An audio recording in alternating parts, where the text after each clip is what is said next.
नमस्कार दोस्तों, आप सबका स्वागत है हिंदी की ऑनलाइन क्लासेस में। और साथियों, आज हम पढ़ने जा रहे हैं बीएड द्वितीय वर्ष को लेकर। और इसी के साथ में आज का जो हमारा शिक्षण विषय है वो है हिंदी का शिक्षण शास्त्र को लेकर। हिंदी का शिक्षण शास्त्र को लेकर हमारी जो इकाई है वो है हिंदी का पाठ्यक्रम, हिंदी की पाठ्यचर्या एवं पाठ्य पुस्तकें। और उसी के अंतर्गत जो हमारा वर्तमान में जो प्रकरण चल रहा है वो प्रकरण है हिंदी की पाठ्य पुस्तक की विशेषताएं। हिंदी की पाठ्य पुस्तक की विशेषताओं को हमने सर्वप्रथम दो भागों में बांटा था। पहला जो भाग था वो था अध्ययन पक्ष, और द्वितीय जो भाग था वो था बाह्य पक्ष। और इन दोनों के आधार पर हमने दो भागों में इसका विभाजन किया। और इसके तहत हम जो क भाग है अध्ययन पक्ष उसका हमने अध्ययन किया। उसमें सबसे पहले हमने भाषा के बारे में पढ़ा, भावों के बारे में पढ़ा, फिर हम विशेष सामग्री के बारे में हमने अध्ययन किया। और विशेष सामग्री के अध्ययन में हमने तीन भागों में उसको उपभेदों में बांटकर हमने इसका अध्ययन किया है। तो साथियों, सबसे पहले हमने तीन भागों का अध्ययन किया। तो वो था हमने विशेष सामग्री का जो चयन विशेष सामग्री है, तो विशेष सामग्री को आज समझ आई। तो विशेष सामग्री का पहले तो हमने चयन के बारे में पढ़ा, उसके बाद में हमने पढ़ा विशेष सामग्री का चयन कैसे किया जाता है, और चयन के द्वारा हम सबसे पहले विशेष सामग्री का चयन किन आधारों पर करेंगे। बालकों की मानसिकता को देखते, उनकी आयु का स्तर देखते हुए किसमें से सामग्री का चयन करेंगे। फिर उसके बाद हमने जो अध्ययन किया वो था स्त्रीकरण, पाठ्य सामग्री का स्त्रीकरण। इस पॉइंट को पढ़ा। और अब हम जो पढ़ने जा रहे हैं वो है तीसरा पॉइंट, वो है विशेष सामग्री का प्रस्तुतिकरण। विशेष सामग्री का प्रस्तुतिकरण। विशेष सामग्री का प्रस्तुतिकरण किस प्रकार से किया जाए। तो आइए साथियों, हम सबसे पहले विशेष सामग्री का प्रस्तुतिकरण किस प्रकार से करेंगे। विशेष सामग्री के प्रस्तुतिकरण में निम्नलिखित बातें विचारणीय है। कुछ बातें हैं जिन पर हमें विचार कर लेना अति आवश्यक है। वो बातें कौन कौन सी हैं, आइए साथियों उसके बारे में हम अध्ययन करेंगे। सबसे पहला जो है विविध पाठ। विविध पाठ का जो तात्पर्य यहाँ पर है वो तात्पर्य इस प्रकार से है कि विविध कोई भी हिंदी की पाठ्य पुस्तक बनाई जाती है या उसका निर्माण किया जा रहा है, तो ऐसी स्थिति में हम लोग क्या करेंगे कि उसमें विविध प्रकार के पाठों को उसमें संगठित करेंगे, उसमें संकलित करेंगे। जैसे गद्य के पाठ, पद्य के पाठ, कुछ बाल गीत हैं, कहानियां हैं, या फिर बालकों के आयु के स्तर के अनुसार उसमें और बालकों की रुचि और उनकी आवश्यकताओं को पहचानते हुए उसमें विविध पाठों का संकलन करेंगे। ठीक है साथियों। उसके बाद है अभ्यास। अब साथियों, अभ्यास के बारे में बात इस है कि अभ्यास का मतलब यहाँ पर क्या है। जब किसी पाठ को हमने पढ़ा दिया है, उसका अभ्यास करने जा रहे हैं, तो आपने मान लीजिए कोई कहानी दी या कोई कविता दी या कोई आपने इस प्रकार का कोई प्रेरक प्रसंग दे दिया किसी महापुरुष की जीवनी से संबंधित है, तो ऐसी स्थिति में क्या होगा। जैसे कोई कहानी है तो कहानी के बारे में बालक उसके कहानी के बारे में अपने शब्दों में किस प्रकार से बयान कर सकेंगे। वो बालक किस प्रकार सुनकर, समझकर और अपने शब्दों में व्यक्त कर पाएगा। ठीक है, वो अभ्यास है।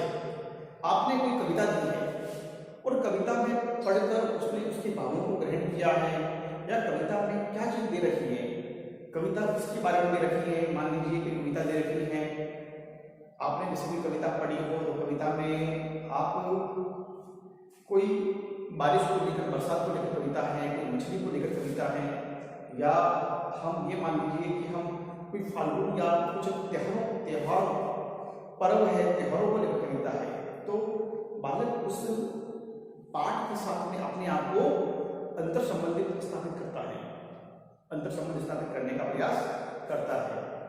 तो हाँ, हर पाठ्य पुस्तक का निर्माण करने वाले उन सभी व्यक्तियों का एक दायित्व बनता है कि हर पाठ के पीछे अभ्यास प्रश्न पत्र के रूप में उसे देना चाहिए, ताकि बालक उसे पढ़कर समझकर अपने शब्दों में लिख सके। इसलिए अभ्यास कार्य भी आवश्यक है प्रस्तुतिकरण के अंतर्गत। अब तीसरा जो महत्वपूर्ण बिंदु हमारे समक्ष है वो इस प्रकार से है कि भूमिका है उनका। भूमिका को लेकर पाठ्य पुस्तक में प्रस्तुतिकरण में ये वो चीज हो सकता है कि भूमिका शिक्षकों के प्रति तथा शिक्षार्थियों के प्रति। अब शिक्षकों के प्रति जो भूमिका है वो इस प्रकार से है कि जैसे किसी ने पाठ्य पुस्तक का निर्माण किया तो उस पाठ्य पुस्तक को लिखने के पीछे लेखक का उद्देश्य क्या है, उसमें शैक्षिक उद्देश्यों का पालन है ये है।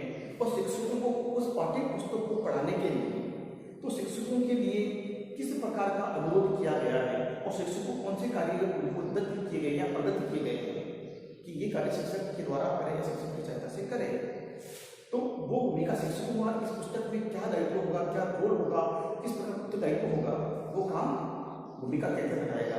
अब इस पुस्तक में शिक्षार्थियों की भूमिका क्या है या विद्यार्थियों की भूमिका क्या है, उसका भी स्पष्ट उल्लेख होना इसमें अति आवश्यक है।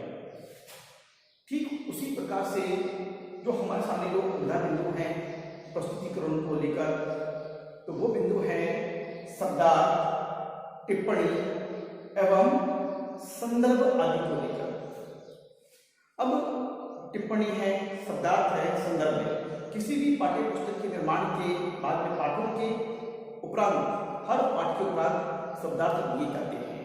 उन शब्दार्थों का मतलब है या उन कठिन अर्थों का मतलब ये है कि बालक उन जो पाठ में आए शब्दों का पीछे उनके अर्थ को सरल भाषा में जो दिए गए हैं उस अर्थ को जानते हुए उस पाठ को समझने का प्रयास करेगा। तो शब्दार्थ का अर्थ बिल्कुल उन कठिन शब्दावली को समझने के लिए किया जाएगा। टिप्पणी से यहाँ पे जो साथियों मेरा जो मतलब मानना है कि टिप्पणी इसलिए दी जाएगी या बालकों से अभ्यास के रूप में कि आप उस पाठ में आए जो भी मतलब मुख्य बात है या कोई प्रश्न है, कोई चारित्रिक पात्र है, कोई घटना है, उसके संदर्भ में आप अपने विचार किस प्रकार से रखते हैं। और मान लीजिए बालक से ये भी पूछा जाए कि मान लीजिए इस कहानी में इसकी जगह आप होते तो क्या करते, तो बालक अपने अनुसार अपने विचारों को अभिव्यक्त करने का प्रयत्न करेगा। तो वो बात क्या है सर यहाँ पर टिप्पणी के रूप में। अब संदर्भ के रूप में क्या है कि आपने पाठ्य पुस्तक में जो बनाई है या उसमें संदर्भ दिए हैं, तो संदर्भ कहीं ना कहीं वो संदर्भ बालक के निजी जीवन से जुड़े हुए हैं, परिवेश से जुड़े हुए हैं। और बालक अपने जो पूर्व के जो ज्ञान है या पूर्व के द्वारा जो पठित सामग्री है उससे वो पूर्व के ज्ञान से किस प्रकार अपने आप को उसके अंदर संबंध स्थापित कर सकता है और उन पूर्व ज्ञान के आधार पर नवीन ज्ञान की व्याख्या करने में सक्षम होगा। इसलिए संदर्भ से जोड़ना भी यहाँ पर प्रस्तुतिकरण में आवश्यक है। उसके बाद अंतिम बिंदु हमारे सामने जो है वो बिंदु है हमारे सामने नंबर 5 पे पाठ सूची। पाठों की जो सूची है कि हमारे पुस्तक के प्रारंभ में प्राक कथन होगा, लेखक कथन होगा या मतलब संपादक मंडल की तरफ से पहले उसका पाठ्य पुस्तक का नाम, उसका वर्ष और लेखक का नाम होगा। उसके बाद में संपादक मंडल का नाम होगा। उसके बाद में उसमें प्राक कथन होगा। प्राक कथन के बाद में शिक्षकों के लिए उत्तरदायित्व दिए होंगे।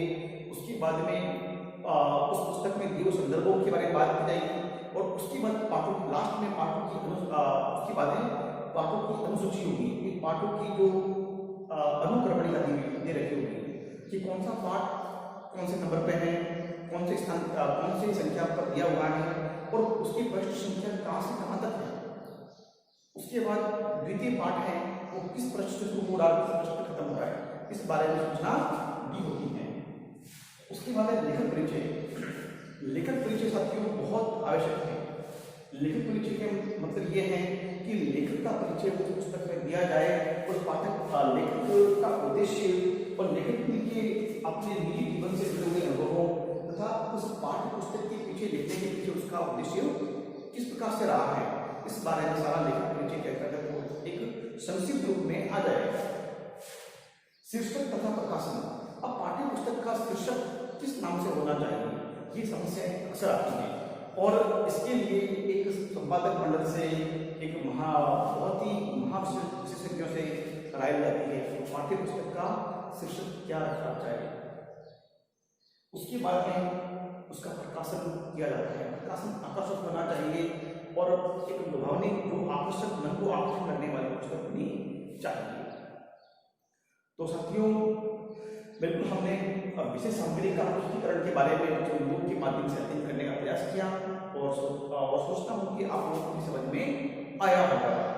और इससे जुड़ी हुई किसी प्रकार की कोई परेशानी आती है आप मुझसे पूछ सकते हैं मेरे पर्सनल व्हाट्सएप नंबर पे। और तब तक के लिए बहुत बहुत धन्यवाद। जय हिंद, जय भारत।